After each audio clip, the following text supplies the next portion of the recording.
Welcome to our open book. Thank you very much for being with us. Boy, we've been enjoying going through.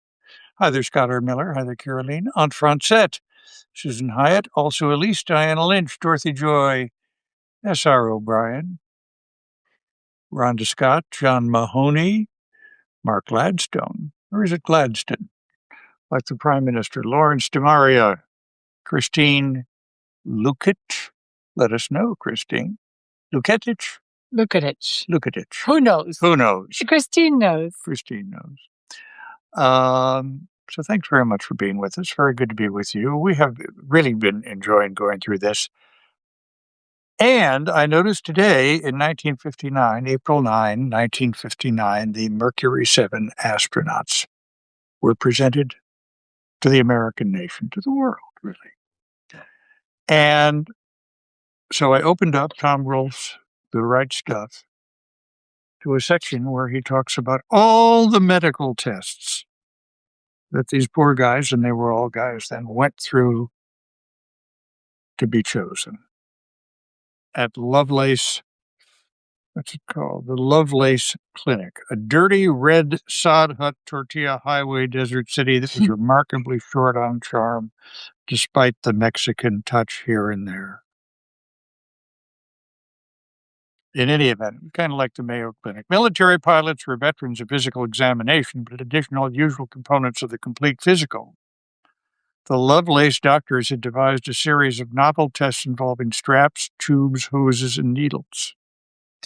Put a strap around your head, clamp some sort of instrument over your eyes, then stick a hose in your ear and pump cold water into your ear canal. It would make your eyeballs flutter. It was an unpleasant, disorienting sensation, although not painful. If you wanted to know what it was all about, the Lovelace doctors and technicians in their uncompromising white smocks indicated you really didn't need to know the reason. And that was that.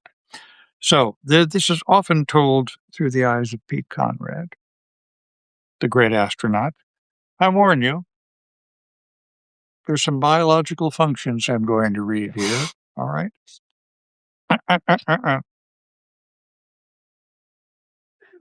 Pete Conrad has a particularly painful test and says, "What was that for?" A doctor looked up distractedly as if Conrad were interrupting an important train of thought. "I'm afraid there's no simple way to explain it to you," he said. "There's nothing for you to worry about." It was then that it began to dawn on Conrad, first as a feeling rather than a fully formed thought. Lab rats. Okay, ready? Fasten your seatbelt. The white smocks gave each of them a test tube and said they wanted a sperm count. What do you mean? Place your sperm in the tube. How? Through ejaculation. Just like that? No, masturbation is the customary procedure. What? The best results seem to be obtained through fantasization, accompanied by masturbation, followed by ejaculation. Where the fuck, for Christ's sake? Use the bathroom. A couple of the boys said things such as, "Well, okay, I'll do it if you'll send the nurse in with me to help me along if I get stuck." The white smocks looked at them as if they were schoolboys making obscene noises. This got the pilots back up, and a couple of them refused flat out, but by and by they gave in, so now you had the ennobling prospect of half a dozen test pilots padding off one by one to head in their skivvies, to jack off for the Lovelace Clinic. Project Mercury and America's battle for the heavens. Sperm counts were supposed to determine the density and motility of the sperm. What this had to do with man's fitness to fly on top of a rocket or anywhere else was incomprehensible. Pete Conrad began to get the feeling that it wasn't just him and his brother lab rats who didn't know what was going on. He now had the suspicion that, I love this term he had for them, the reflector heads,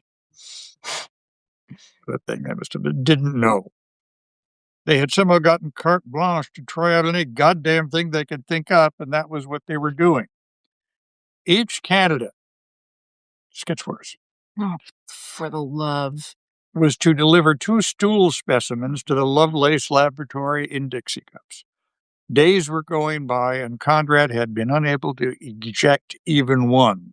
And the staff kept getting on him about it. Finally, he managed to produce a single bolus. Not familiar with that word, B-O-U-S. Well, I am after reading this. A mean, hard little ball no more than an inch in diameter and shot through with some kind of seeds, undigested. Then he remembered the first night at Albuquerque, he'd gone to a Mexican restaurant and eaten a lot of jalapenos. They were jalapeno seeds. Even in the turd, was a pretty miserable looking objet. So Conrad tied a red ribbon around the goddamn thing with a bow and all and put it in the Dixie cup that flopped out over the lip of the cup. Curious about the ribbons that flopped out, the technicians all peered in. Conrad broke into his full cackle of mirth, much the way Wally, that would have been Wally Schirra, might have. No one was swept up in the joke. However, the Lovelace staffers looked at the beribboned Bolus, and then they looked at Conrad as if he were a bug on the windshield of the pace car of medical progress. One of the tests at Lovelace was an examination of the prostate gland. There's nothing exotic about this, of course. It was a standard part of the complete physical for men. The doctor puts a rubber sleeve on a finger and slips a finger up the subject's rectum and presses the prostate, looking for signs, swelling, infection, and so on. But several men in Conrad's group had come back from the prostate examination gasping with pain and calling the doctor a sadistic little pervert and worse. He had prodded the prostate with such force a couple of them had passed blood. Conrad goes into the room, and sure enough, the man reams him so hard the pain brings him to his knees. What the hell? Conrad comes up swinging, but an orderly, a huge monster, immediately grabs him, and Conrad can't move. The doctor looks at him blankly, as if he's a vet, and Conrad is just another barking dog. The probings of the bowel seem to be endless. Full proctosigmoidoscope. If it was French, I'd ask you, darling. Examinations, the works. These things were never pleasant. In fact, they were a bit humiliating, involving, as they did, various things being shoved up your tail. The Lovelace Clinic specialty seemed to be the exacting of maximum indignity from each procedure. The pilots had never run into anything like this before. Not only that, for each ream-out, you had to report to the clinic at 7 in the morning and give yourself an enema. Up yours seemed to be the motto of the Lovelace Clinic, and they even made you do it to yourself. So Conrad reports at 7 one morning and gives himself the enema. He's supposed to undergo a lower gastrointestinal tract examination that morning.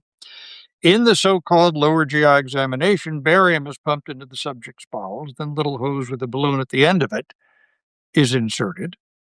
The balloon is inflated, blocking the canal to keep the barium from forcing its way out before the radiologist can complete his examination.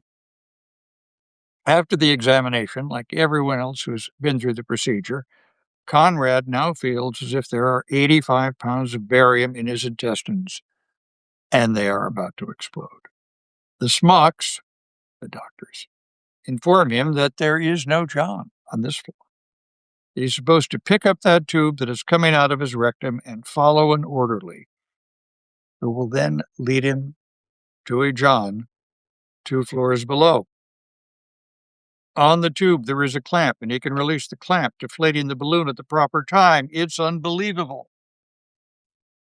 They try to walk with this explosive load sloshing about the pelvic saddle and its agony.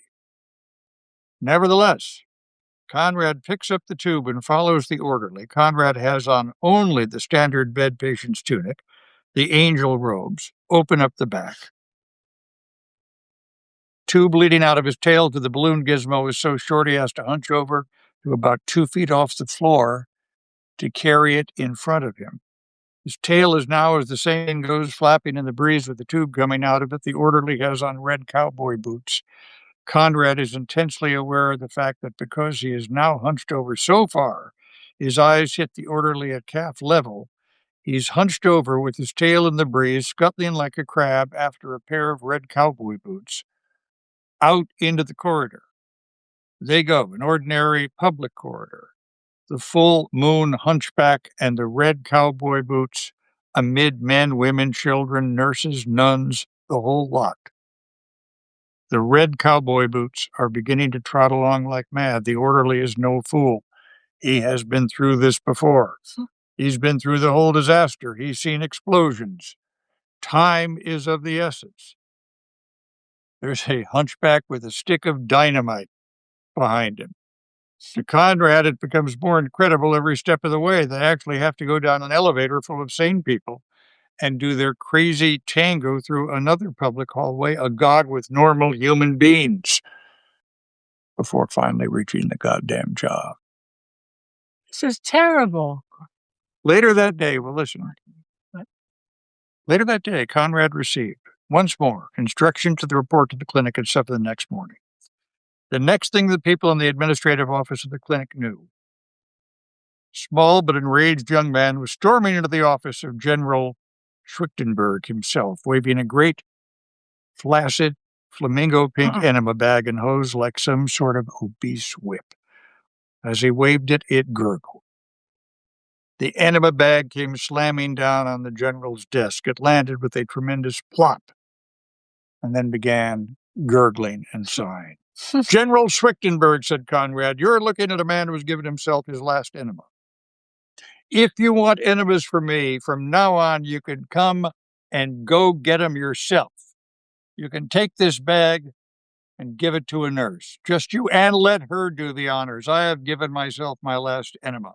Either things shape up around here or I ship out. The general stared at the great flamingo bag, which lay there heaving, weaving on his desk, and then he stared at Conrad. The general seemed appalled. All the same, it wouldn't do anybody any good, least of all the Lovelace Clinic, if one of the candidates pulled out, firing broadsides at the operation. The general started trying to mollify this vision of Enema Re. Now, Lieutenant Conrad, he said, I know this hasn't been pleasant. This is probably the toughest examination you'll ever have to go through in your life. But as you know, it's for a project of utmost importance. Project needs men like yourself. You have a compact build, and every pound saved in Project Mercury can be critical, and so forth, and so on. All the same, General, I have given myself my last enema. Word of the enema bag showdown spread rapidly among the other candidates, and they were delighted to hear about it. Practically all of them had wanted to do something of the sort. It wasn't just that the testing procedures were unpleasant. The entire atmosphere of the testing constituted an affront. Something decidedly out of joint about it. Pilots and doctors were natural enemies, of course, at least as the pilot saw it. The flight surgeon was pretty much kept in his place in the service. The only real purpose they had was to tend to pilots and keep them flying. He was an attendant to the pilot's vital stuff. In fact, flight surgeons were encouraged to fly backseat with fighter pilots from time to time so as to understand what stresses, and righteous stuff the job entailed. Regardless of how much he thought of himself, no flight surgeon dared position himself above the pilots in the squadron and the way he conducted himself before them, i.e., it was hard for him to be a consummate panjandrum, the way the typical civilian doctor was. But at Lovelace, in the testing for Project Mercury, the natural order was turned upside down. These people not only did not treat them as righteous pilots, they did not treat them as pilots of any sort. They never even alluded to the fact that they were pilots. An irksome thought was beginning to intrude. In the competition for astronaut, the kind of stuff you were made of as a pilot didn't count for a goddamn thing. They were looking for a certain type of animal who registered bingo on the meter. You wouldn't win this competition in the air. If you won it, it would be right here on the examination table in the land of the rubber tubes. Yes, the boys were delighted when Conrad finally told off General Schwichtenberg.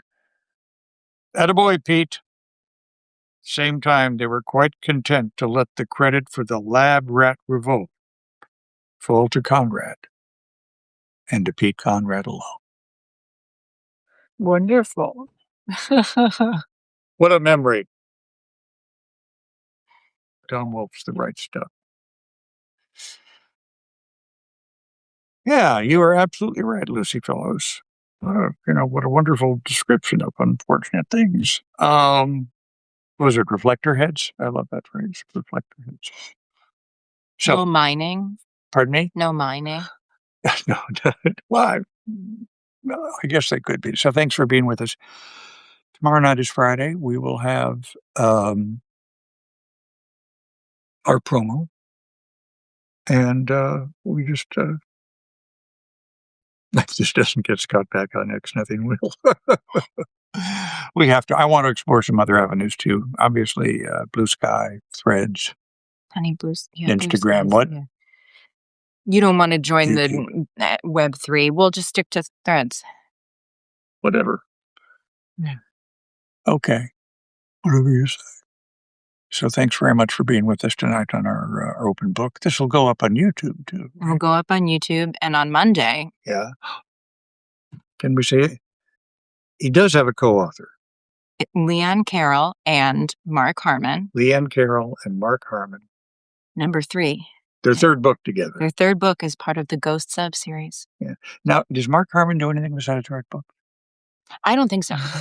Yeah. Not that I'm aware of. Yeah, just a book. I'm not familiar. I know Leanne Carroll used to be an NCIS agent, but I guess writing is what he does now. Okay. Oh, you can post to Facebook too. Yeah. All right. Thanks very much for being with us tonight in our open book. Good to see you. Tomorrow for the promo. See you later. Take care. Bye-bye.